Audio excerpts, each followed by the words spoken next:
A gute Woche. The Rebbe started off, as the lately starts off, Farbrengen, in fact today started off all the sikhs that way, that we should, what a person alive should be taking, or life should be taking to your heart, from, as the minig lately by the Farbrengen is, that the Rebbe starts off with explaining what we could learn from the beginning of the parsha, from the first pasuk and also from the first Rashi of the parsha. The Rebbe mentioned that this could also be done both from the Pirush HaPoshet, from the Pshat of the first parsha, of the beginning of the first parsha, and also there's in the beginning of the first parsha there's also, or the beginning of the parsha is how it is explained in the Drushim of Chassidus, in the Kutatera, and same in the Mamorim of the other Rabbi. So this is what the first thing we have to do in this Shabbos. The Rebbe also said that this Shabbos, besides having the parsha Behar-Bechukosai, it's also the Shabbos, which is Shabbos Mevorchim Chedesh Sivan. Chedesh Sivan is normally the entire Chedesh is referred to as Chedesh HaShlishi, the third month, the month in which Matan Torah was given. There was Matan Torah. Especially now on Rosh Chodesh, it's not only that this is the beginning of the month that there was Matan Torah. Rosh Chodesh was also the day that the Jews were actually prepared for Matan Torah. As we say, Vayichan Sham Yisrael Neged Ahar, that on Rosh Chodesh Sivan, the Jews stood near Har Sinai, and Rashi explains that it was Ki Ish Echad B'Leiv Echad, that the Jews were united as one. And that was actually the preparation for Matan Torah. So standing in the Shabbos that gives strength to this Rosh Chodesh, that gives us even more strength to be able to have this V'hachayit Nalibei and all the things that pertain to this Shabbos. And this holds true any Shabbos. I mean, this is true for Shabbos, as he said, Shabbos that's Mevorchim HaChedesh. The Rebbe also mentioned that the fact that this Shabbos gives strength to Rosh Chodesh Sivan is something which is especially connected with V'hachayit Nalibei.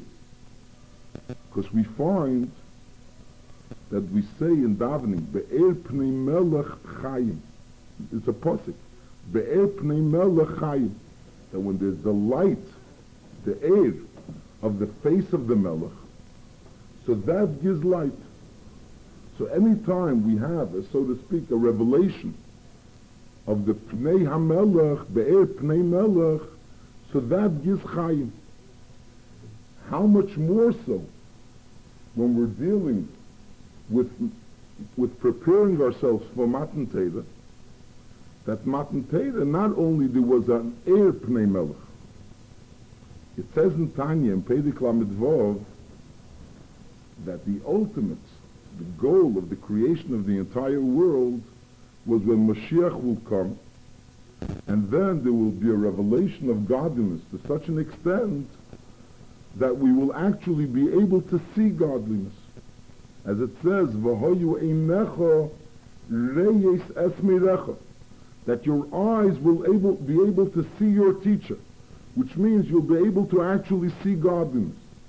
And the Alter Rebbe says over there that me'enze, something similar to that, was during Matan Torah, which means Matan Torah was such a revelation similar to that will be when Mashiach will come. So when we're thinking that we're in the Shabbos that gives strength to Rosh Chodesh Sivan, which is the preparation for Matan Torah, which is the concept of Chaim to the fullest extent, so how much more so there has to be V'hachai, that a person has to be alive, to realize the life that you get from the air Pnei Melech, which is more than normal air, but it's the countenance of the Melech himself is revealed to us, and that should cause that we should think into it and be Yiten Alibi. This was basically what the Rebbe spoke in the first Sikha. In the second Sikha, the Rebbe started explaining what we can learn from the first Rashi. But before that, the Rebbe mentioned that incidentally he would like to mention another point. That normally we talk about preparing ourselves for Matan Torah, and the first thing that comes to people's mind when we say, what are we going to prepare for Matan Torah? So some people are busy getting children to come to shul for Matan Torah. Some people are busy thinking about what they could add in Gemilas Chasodim or in Avedas HaTfilah, etc., etc. The Rebbe mentioned that we should remember that all these things that we do is only in addition to the main point.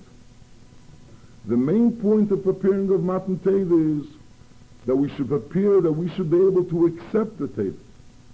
And accepting the Torah means, first and foremost, learning Torah, and also being Mekayim the mitzvahs of the Torah, and accepting on ourselves with a very firm resolution that we will adhere to the mitzvahs of the Torah and also learn the Torah. And the Rebbe spoke about it at length, that we shouldn't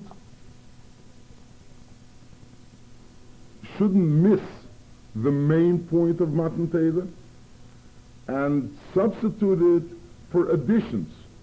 The additions should only be, as it's called, an addition of Teisvus. And the Rebbe said, just like we have, there's Tmidim and there's Musafim. There's the Korban Tomid that you bring every day, and there's the Korban Musaf that you bring on Shabbos. So it's not that on Shabbos, it comes Shabbos, you only bring a Korban Musaf. On Shabbos, you also bring a Korban Musaf. But you can't forget about the Korban Tomid. So in the same way, when we talk about things, about preparing ourselves for Matan Torah, so although there are many things that the Rebbe himself spoke about, which is an addition, we should all know that that's only an addition to the basic way of preparing for Matan Torah. And the basic way of preparing for Matan Torah is preparing to be Mekabel the Torah. And be Mekabel the Torah means with a firm resolution to adhere to those things that Torah teaches us. The Rebbe started off that in the first Rashi, in Behar, the Pasuk says, Vayidaber Hashem el Moshe, that Hashem spoke to Moshe, Behar Sinai. And then the Pasuk continues and says, the din of Shemitah, the laws of Shemitah. And it says, Ki saveyu la'aretz, when you will come to Eretz Yisrael, v'shavsa ha'aretz Shabbos la'Hashem, that the land will rest a Shabbos for Hashem. So Rashi starts off and he asks, why over here is there a special mention that this halacha was said Behar Sinai? And the famous words is Ma Inyan Shemitah Eitel Har Sinai. What does the concept of Shemitah have to do with Har Sinai? So the Rebbe started off and asked, why does the Pasuk mention, why does Rashi mention Inyan Shemitah? What is the idea of the word Inyan Shemitah? Inyan means the concept of Shemitah. We're talking about a mitzvah of Shemitah. So the more appropriate way of saying it should have been Ma mitzvah Shemitah Eitel Har Sinai. Ma shayich mitzvah Shemitah Eitel Har Sinai. That was one question. A second question that Rabbi asked is that in the Mamorim of Chassidus, when they bring these psukim, in Chassidus they ask that this normal procedure is that when Yidden came to Eretz Yisrael, as the pasuk itself says a few psukim later, that first there was 6 years that they worked, and then there was the Shemitah. And in reality, the 6 years that they worked wasn't right away. First they had to wait until they conquered Eretz Yisrael. And then they had to settle Eretz Yisrael. And first then, which was 14 years after they came into Eretz Yisrael, that there was the 6 years of work and the 1 year of Shemitah. If you read the pasuk, from the first pasuk it seems that as soon as you come to Eretz Yisrael, so right away it'll be V'shav Sahar at Shabbos L'Hashem, that the land will rest a Shabbos for Hashem, which doesn't really coincide with what actually happens, with the actual mitzvah, which is a question that is asked in the Ma'amorim of Chassidus. But the Rebbe asked that this is also, it would seem, a question in Pshutei Shel Mikra, something which is a basic question in understanding the pasuk, and why doesn't Rashi make a mention of it? So the Rebbe explained that the question of Ma'in Yishmita Eitzel Har Sinai is normally, we learn the question means, why is there such a strong emphasis that Shemitah has something to do with Har Sinai? That this mitzvah was given by Har Sinai. The Rebbe explained that the question is not only why. In other words, all mitzvahs were given by Sinai. So why is there such a strong emphasis made about Shemitah? But rather, that there is a reason that Shemitah shouldn't be mentioned in connection with Har Sinai. The mitzvahs that were given at Har Sinai were obviously all the mitzvahs were given at Har Sinai. But those mitzvahs that should be put an extra emphasis are those mitzvahs that are appropriate right after Matan Torah. Now there are certain mitzvahs that the Yidden were able to fulfill in the Midbar, and those were the mitzvahs that should have been an extra there should have been stressed that they were given in Har Sinai. Shemitah is a mitzvah which obviously cannot be done at Har Sinai. It's a mitzvah which has to be done first when they come into Eretz Yisrael. So it can't be done even in Midbar Sinai, which Midbar is a place where you can't plant. A har, a mountain, is even less of a place to plant than a Midbar itself. So when you're talking about the mitzvah of Shemitah is so remote to Har Sinai, and all of a sudden, in this mitzvah, there's all of a sudden an emphasis that this was given in Har Sinai. And that's why Rashi, when Rashi words the question, Rashi doesn't say Ma mitzvah Shemitah Eitzel Har Sinai. Rashi says Ma inyan Shemitah Eitzel Har Sinai. The concept of Shemitah, the mitzvah of Shemitah, is maybe something which is appropriate to Sinai. But the concept of Shemitah, which means how could Shemitah actually be fulfilled, is certainly something which is very far removed from Sinai. So why all of a sudden, by this mitzvah, which was very clearly something which we're dealing with for years later, and all of a sudden this mitzvah has to be by Har Sinai? So the Rebbe, that was the question. And so we understand ourselves that if this is the question, so this question already includes the Rebbe's question as well. In other words, the question is, the general idea of Shemitah is very far removed from Sinai. So the idea of Shemitah itself, the year of Shemitah, is even more removed. Because even to wait for the time that you actually, the first 6 years, is also removed. But the 7th year is even more removed. So Rashi's question is even on the first 6 years. If the question is on the first 6 years, it's certainly on the 7th year. So really the second question is included in the first question, because the second question is even stronger than the first question. So if the first question is a question, the second question is memela understood. Now what is the answer? The answer is, so there's really two answers. If you'll answer, what did the Eibishter actually speak by Har Sinai, is not really a question. Because we know by Matan Torah, what was said was the Aseret HaDibros. And the Aseret HaDibros are things which are very much appropriate to Jews while they were in the Midbar as well. But why does the Pasuk put an emphasis to say that Shemitah was mentioned at Har Sinai? So the Rebbe explains that in Torah there are two things.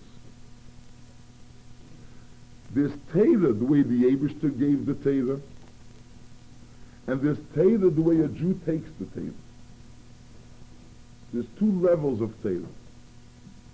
The way Hashem gave the Torah, so the truth of the matter is, in other words, just, it's not the words that the Rebbe said, but just to bring out the point.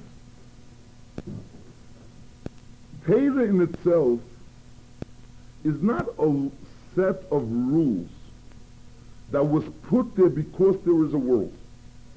It's not like we have a constitution that since there is a situation, so we have to have a set of rules. The set of rules of Torah was there before the Eibishter created the world. This is Chochmasi Shel HaKadosh Baruch Hu. It's part of Hashem's Chochmah. Since it's part of Hashem's Chochmah, so it can't be limited to time and space. You can't say, when is this Chochmah appropriate in this time and in this place where it's applicable? Because the idea of Torah is the Chochmah of Hashem, which is even higher than the whole concept of time and space. So this mitzvah is bringing out that we should know that even a mitzvah like Shemitah, which actually, you can't actually fulfill the Gashmis in the Midbar, but right away, when the Yidden left Matan Torah, they were given the entire Torah. And they were given the entire Torah that's higher than time and space. And since it's higher than time and space, so therefore it was given Shemitah as well. So in other words, like Rashi continues, that just like Shemitah was given by Har Sinai, and although Shemitah is, so to speak, removed from Har Sinai, in the idea that you can't actually fulfill the mitzvah at Har Sinai, so we understand by ourselves that the same applies to all mitzvahs. Because the fact that mitzvahs were given at Har Sinai wasn't only because of the practical application of the mitzvahs. Because mitzvahs, by nature, is part of Hashem's Chochmah, which is higher than practical application. Then this mitzvah comes down, and it's brought down, it's brought down into practical application, whatever, in the appropriate time and space. The Rebbe went on, and the Rebbe continued, and he said that the idea that we should know that all the mitzvahs were given from Sinai mentioned a new point, that it says that La'asid Lavi, when Mashiach will come, all the shuls, all the Bati Knesiyas that were in Chutz La'aretz will go to Eretz Yisrael. So the Rebbe said that it's possible that also Har Sinai will come to Eretz Yisrael. In other words, the mitzvahs that came from Sinai, we will have the Sinai there. Now, this was a chidush. Now, why is it a chidush? Because the Rebbe mentioned himself that really when we learn normally about Har Sinai, we see there are certain things that when they become holy, they remain holy. The place of the Beis Hamikdash, for example, became holy and is still holy.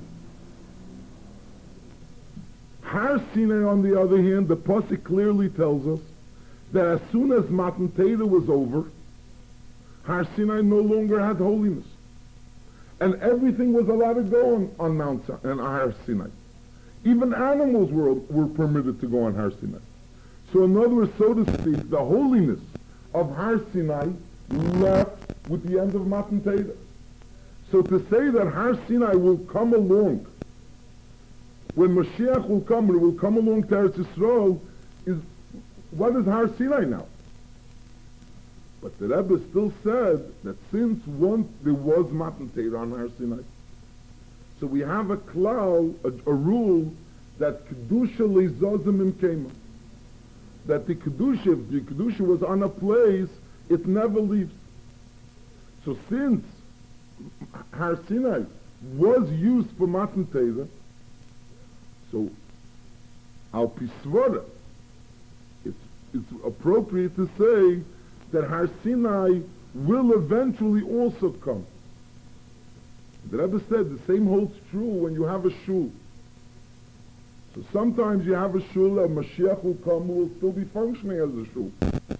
There are many shuls that for whatever reason will no longer be functioning as a shul. Either the people left it or they couldn't stay there for whatever reason.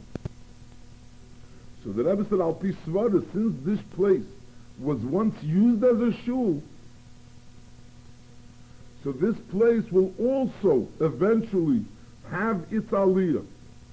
We have a Maimer Chazal, Eina Kodesh Baruch Hu Mikapeach Schar Kol Beria. The Eibishter does not take away the reward that is befitting to each particular creation. Which means since something was once utilized for Kedusha, it will eventually have some type of a reward. Which was basically what the Rebbe spoke on the Rashi. The next Sikha, the Rebbe also started speaking, mentioned the beginning of Behar-Bechukosai, and he mentioned what is brought down in Chassidus, that Behar-Bechukosai is Miloshin Chakika. Chakika means engraving, which we know that in Torah there are two types of Torah. There's two levels of Torah. There's the Torah, the way we have it in a Sefer Torah, which is letters and parchment. And then there's the Torah, the way it was in the Luchas, that was actually engraved in the Luchas. So he said, Behar-Bechukosai. The word Behar-Bechukosai is Miloshin Chakika, which means engraving, which represents the idea of the Torah, how it is engraved. And the Rebbe explains, what does it mean in Avedas Adam, in a person's service to Hashem, that when a person is going to accept the Torah, there are two ways of accepting it. There's a way that there's a person, and the person has a Torah. But the Torah and the person remain two separate units. Just like you have a piece of parchment, and on this piece of parchment is written words of Torah, so the words didn't become intrinsically part of the parchment. The letters were once away from the parchment, the ink, and even now they're separable. So in the same way, when a person accepts the Torah, he could accept the Torah in such a way that the Torah is still separate from him. What Matan Torah expects of a person, and we read Behar-Bechukosai before Matan Torah, expects of a person is that a person, when he's going to Matan Torah, he's supposed to accept the Torah in such a way that the words of Torah become engraved in him. Which means two things. First of all, that he can't be separated from the Torah. And secondly, that the Torah can't be separated from him. Just like when you have letters that are engraved in a stone, those letters become part of the stone, and there's no place you say, this is the stone and this is the letter. It's one thing. In the same way, Matan Torah is supposed to be in such a way of Eisius HaChikah.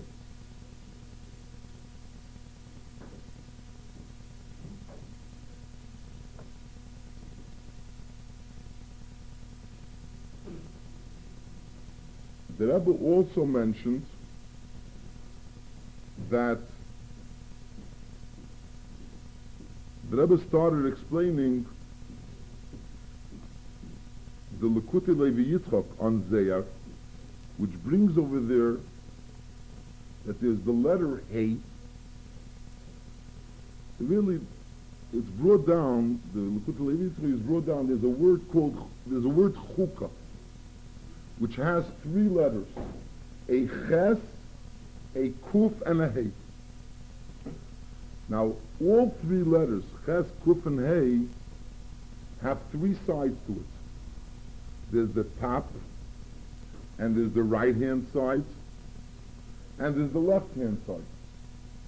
However, there's the Hey, how the left-hand side is separated from the top.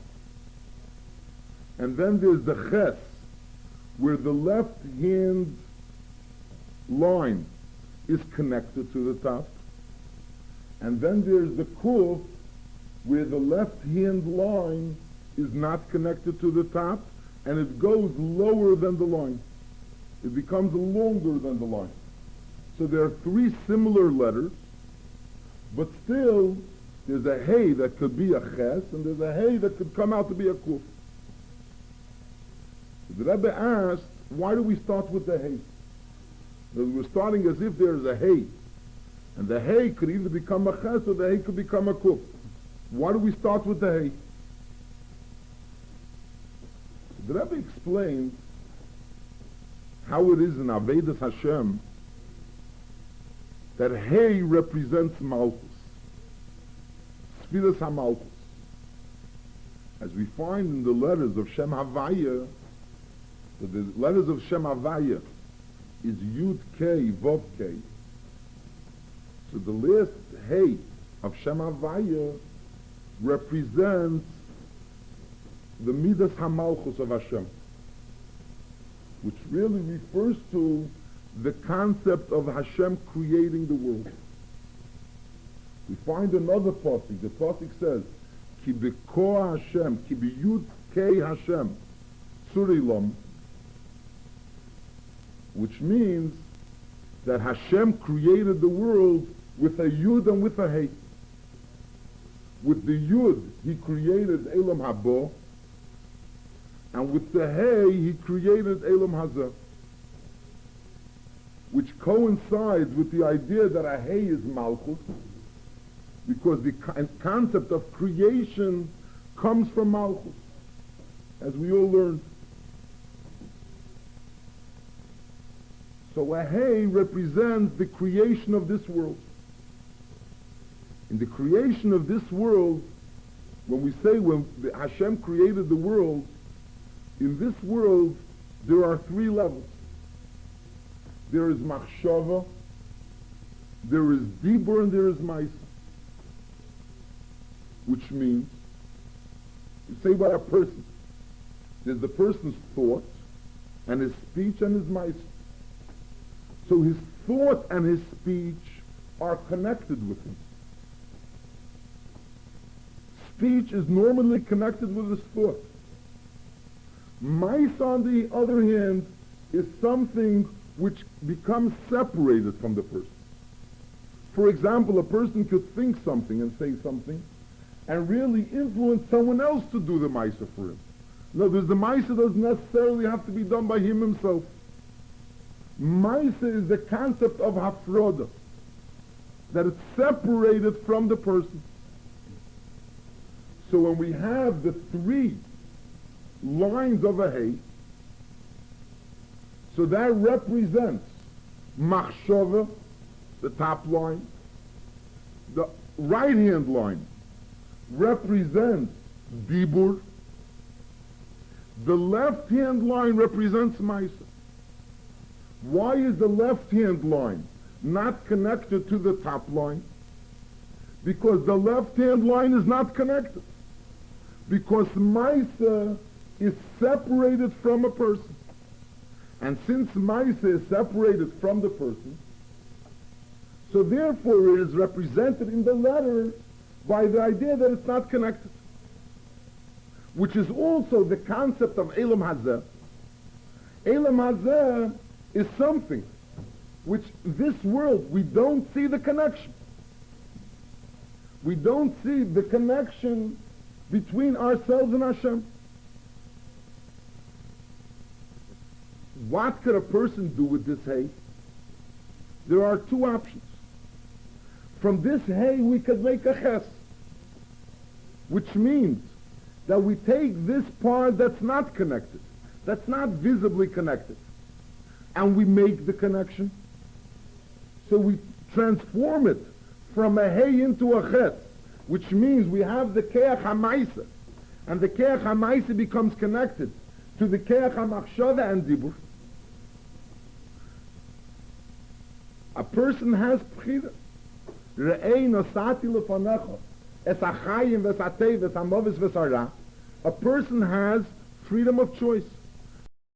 This freedom of choice means that he could either take the hay and transform it into a ches, or he has another option of taking this hay the way Hashem created it, that the hay is not connected to the top of the hay, and bringing the bottom of the left hand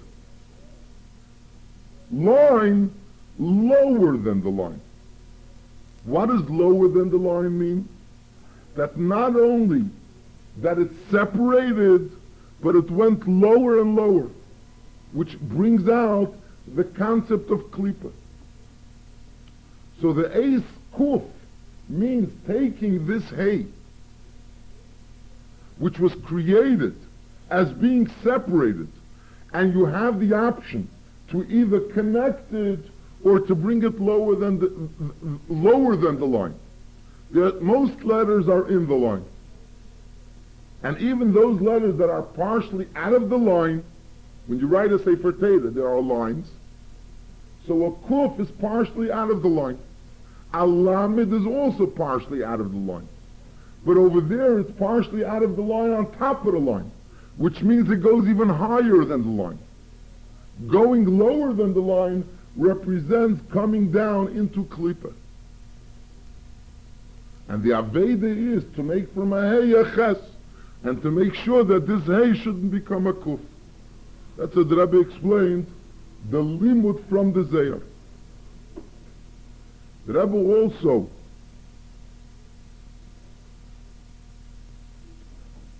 mentioned the Pirkei Avos, and Pirkei Avos this week was Pedic hay, and it starts off that Ba'asara Mamoris Nivra Elam, the world was created with 10 Mamoris.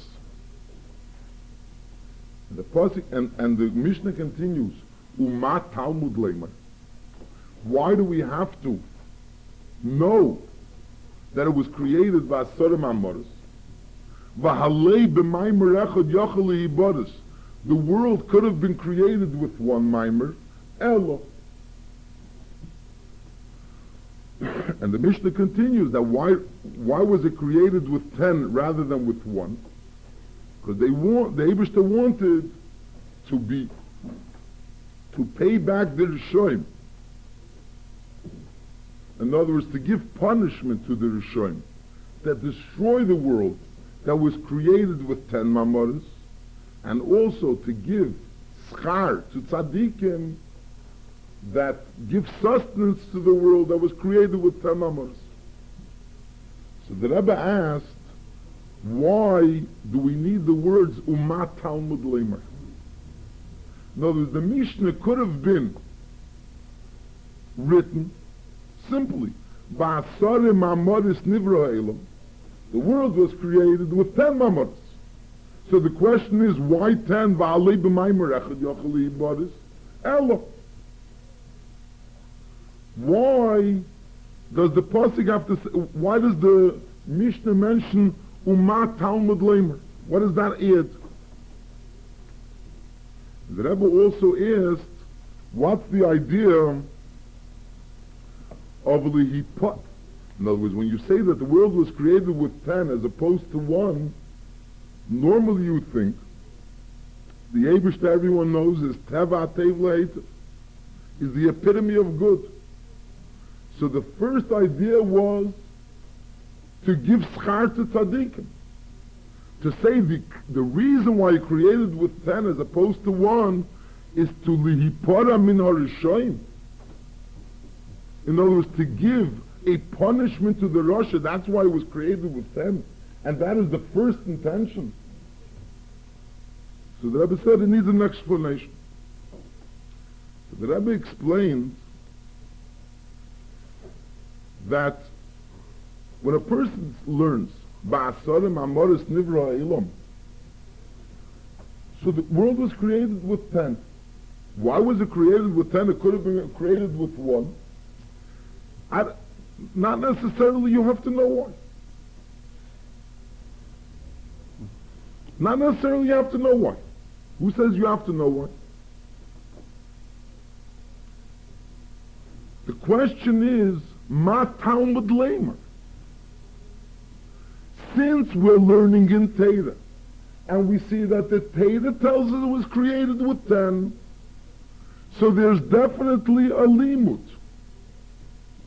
In other words, the fact that the world was created with 10, we don't know why Hashem created with 10. We don't necessarily have to know.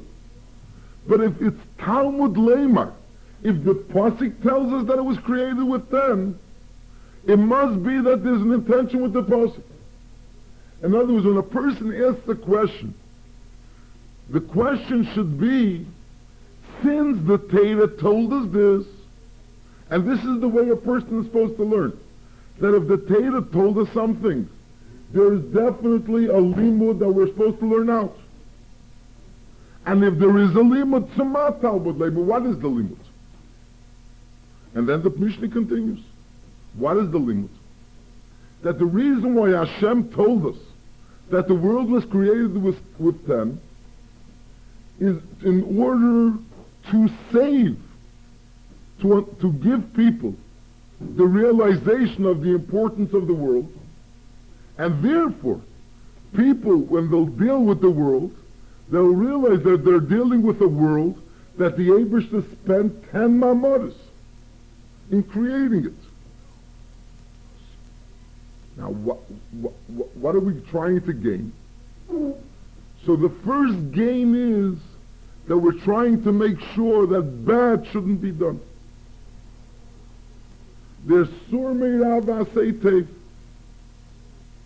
So the first, in other words, lihipara min harishoim, is not that was the intention of the world. That is what we're learning from the fact that we know that Hashem created with 10 mamoros. Why do we have to know? Because we have to know that Hashem will be lihipara min harishoim. And since we know that Hashem will be nifra min harishoim, so therefore, if we know that Hashem will be nifra min harishoim, so obviously it'll help a person to make sure not to do anything bad. And on the other hand, if we'll know that Hashem will give us char tev l'tzadikim, it'll help us that we should be able to do good. But the first thing that we're supposed to try to learn from this limud is, from this idea is, that we should stay back from doing bad. So therefore the Mishnah first mentions the lihipara min harishoim, and afterwards the Mishnah also mentions the litn schar tev l'tzadikim. There was one thing I forgot to mention. When the Rebbe spoke in the Rashi the Rebbe also spoke, what is the limud of this Rashi? I don't remember mentioning it. What is the limud of this Rashi?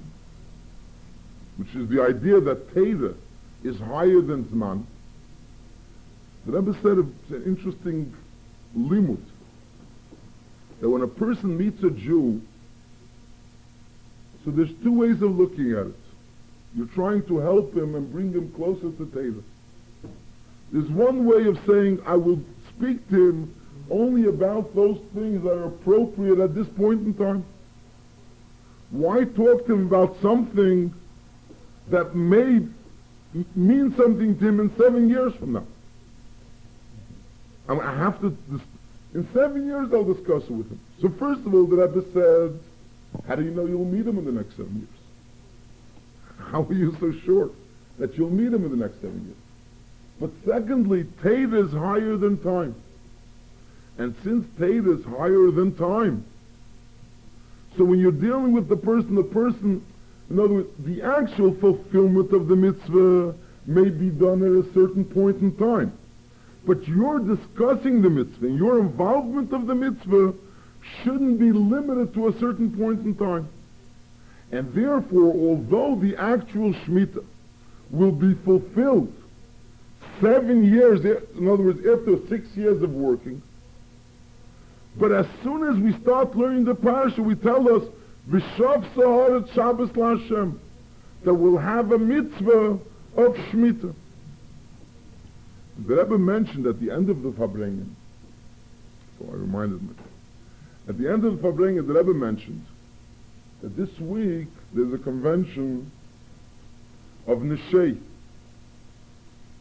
The Rebbe spoke about the great thing that a convention could accomplish. But amongst the other things, the Rebbe also mentioned that this idea that Shabbos is not only something which Shabbos is not only something which you have to think about Shabbos when it comes Shabbos, when it comes Shemitah, but it's something you have to think about all week. Is for women it's much easier to digest, because women live with Shabbos a whole week, and women knows what it means to prepare for Shabbos during the week. So in other words, it's not only Shabbos. We're talking now when we're telling you, why talk now about Shabbos? Shabbos will come, Shabbos will come. Then we'll discuss Shabbos. A woman could very easily understand that as soon as you start telling her that there is a week, you already tell her that you should know at the end of the week there's a Shabbos. And the whole week, so to speak, goes around this Shabbos. The Rebbe also mentioned the idea in Behar-Bechukosai. The Rebbe spoke in the third Sikha. And the Rebbe spoke about Behar-Bechukosai and about